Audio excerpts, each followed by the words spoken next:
Qytetarë të shumë që morën pjesë në protestën e Zvërnecit kanë hasur një dhunë të paimagjinueshme nga forcat mercenare të policisë private.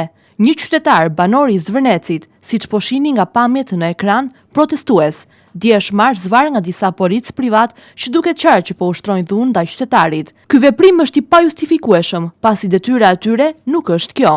Askush nuk e kupton se ku e gjejnë forcën këta dy punonjës të policisë private me origjinë nga Kruma e Kukësit, të tërheqin zvarr një banor nga Zvërneci i Vlorës. Burimet të mirë informuara për televizionin 6+1 Vlora flasin se të dy këta punonjës të policisë private janë arrestuar menjëherë mbas ngjarjes nga policia e Vlorës. Gjithashtu këto burime bëjnë me dije se kompanisë së firmës së policisë private do t'i hiqet edhe licenca për të mos ushtruar më këtë aktivitet. Rrugaçëria e këtyre punonjësve kanë sjellë indinjat nga këto pamje të shfaqura gjerësisht në rrjetet sociale, të shoqëruara edhe me reagime të ashpra të qytetarëve, jo vetëm të Vlorës, por edhe mbar Shqipërisë. Dhuna ushtruar nga këta punonjës të kësaj policie private është e pajustifikueshme dhe të tilla ngjarje nuk duhet të ndodhin më.